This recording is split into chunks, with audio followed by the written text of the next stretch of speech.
used to call me Crazy Joe, but now they can call me Batman. What up? Welcome back to the Necro Zoo. I am Bones. And in this one, let's go ahead and add one more figure to my McFarlane DC Multiverse collection. Now today we will take a look at the Infinite Frontier Joker. Now, not too familiar with this version of the Joker, but I do love me some Joker. He's probably my second favorite villain out of the Batman Rogues Gallery. Now, I didn't really know what to expect when I popped this one open, but I was really pleasantly surprised at some things about this figure. Now, he does look pretty crazed in the packaging, but let's go ahead and take a closer look at him. But first, he does come with your standard black DC Multiverse stand. Now, this is not really needed, but sometimes they do come in useful. He also comes with his Datafall card. On the front, you do have some source material. Now, I do not really know a lot about the Infinite Frontier Joker, so I'll have to look that up. On the back, you do have some information. Pretty sweet. We'll add that to the collection. Now, he does come with one accessory, and that is a kind of actually pretty nice Bowie knife. Has a certain distinguishing design, but it is pretty nicely sculpted and painted.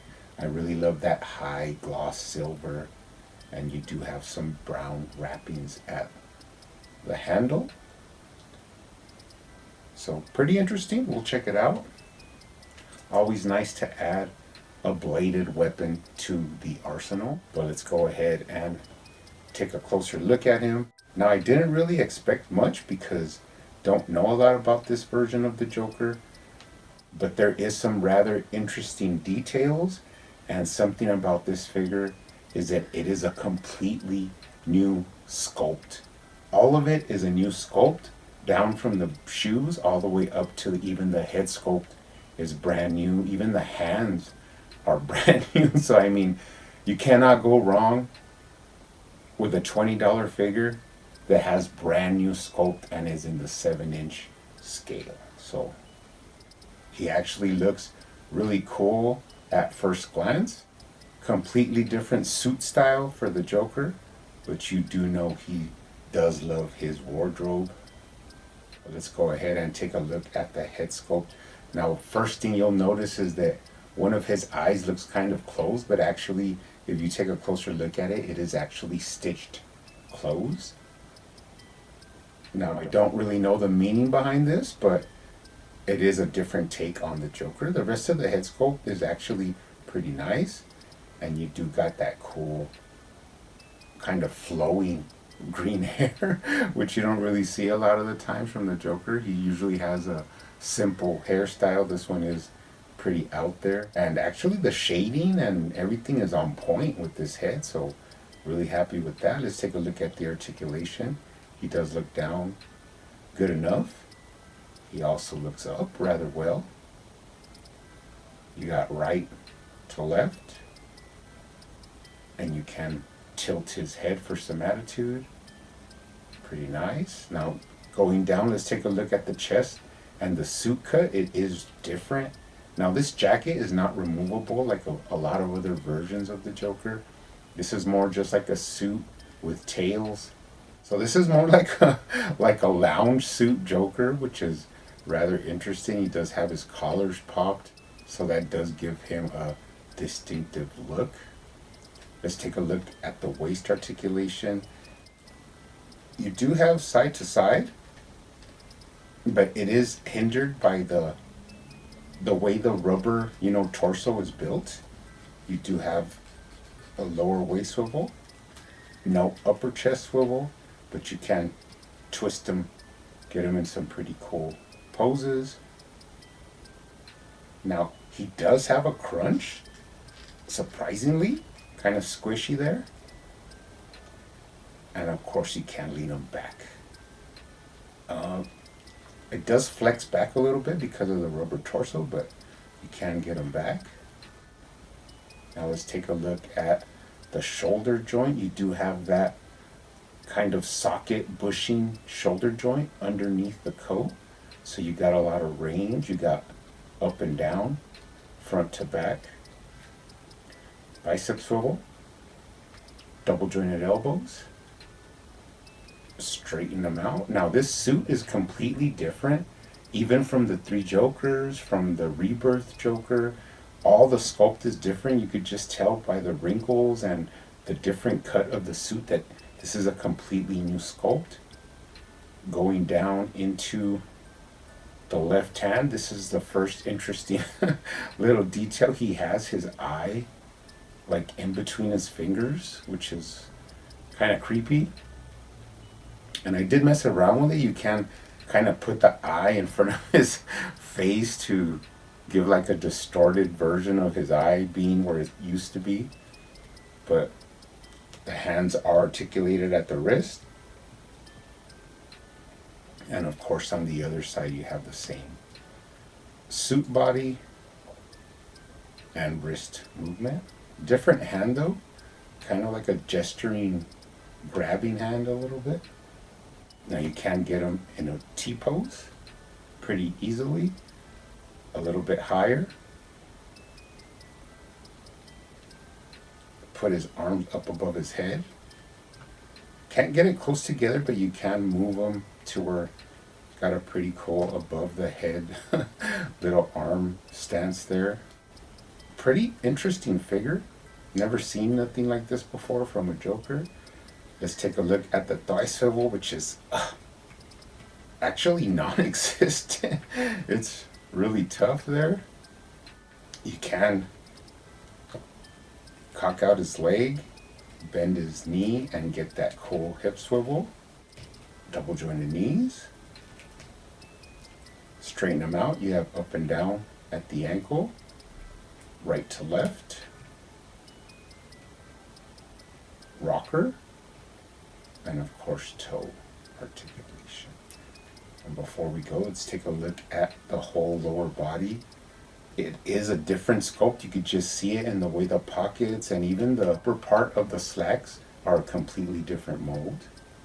And even down at the shoes, the spats are different and the shape of the soles are different than from even the Rebirth Joker. So this is a completely new figure. Take a look at him from the bottom. No tread and no identifying marks. Moving up the back. Like I said, this jacket is not removable, so you can't really get a good view under there, but pretty nice sculpt work for the suit wrinkles and design. You got the tails here of the jacket and into a pretty nicely sculpted back with all the details you would need from a suited body.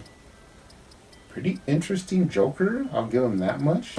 Didn't know what to expect, but I am pretty happy with him. Stands perfectly. Now, you can put his Bowie knife into his hand,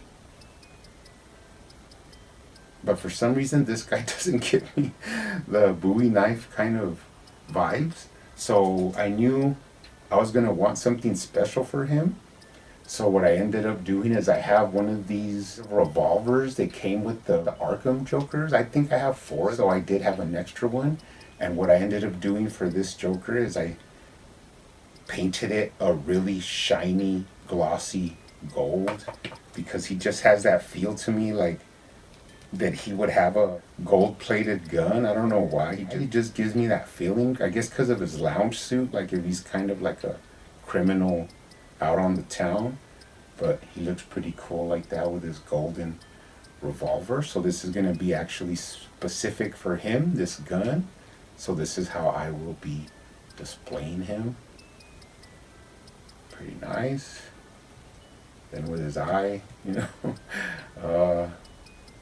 Pretty kooky stuff coming out of McFarlane.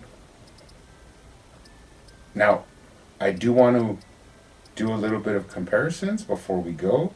So we will put him up with, I guess, some Infinite Frontier characters. So first up, we have from Infinite Frontier, Damian Wayne as Robin. with his cool blade, katana blade. And then let's put him up next to the Infinite Frontier Scarecrow, which is a pretty, out there design of Scarecrow. But I actually haven't picked that one up anytime recently, so it is cool to finally move him around again. And then let's just put him next to my, basic Batman, Three Jokers Batman, but modded.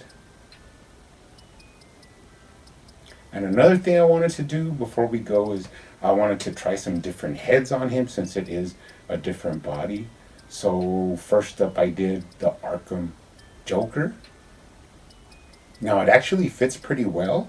A lot of the Joker heads are weird because most of them have like a skinny neck. So they do fit on, but some of them look a little bit bulbous. But this one kind of fits pretty well. And then I tried the White Knight Joker head, the Jack Napier Joker head. And that one looks really thin, so it actually fits with this body, but he does kind of look spazzed out. And then up next I tried the Rebirth head, but this is my custom repainted Rebirth head. So it doesn't have all that orange paint that they had on the standard release. So this one is painted a little bit more traditional Joker. Then I wanted to try some of the Three Jokers heads. So let's try the criminal first. Looking like a young John Travolta in his lounge suit. Kind of giving off some weird criminal vibes. And then let's take a look at him with the clown Joker head on there. Now this one is some nightmare fuel. It looks pretty creepy, like he's coming for your cookies or something like that. And for a special treat, let's go ahead and try my custom serial killer Joker head that I got from the Lantern from the Last Night on Earth Batman. And this guy's teeth are really bad, and his eyes they kind of look, boggled. Definitely some mental issues in this Joker head. And I actually put the Bowie knife in his hand just because he's like a crazy serial killer version of the Joker for me. But yeah, kind of creepy vibes given off by this one. But anyways, guys, pretty interesting. Different sculpt, different head sculpt, completely different Joker version. So I'm pretty happy to add them up on the shelf.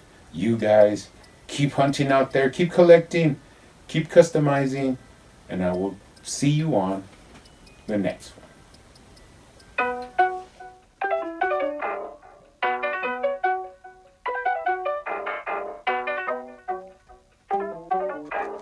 They used to call me Crazy Joe, but now they can call me Batman.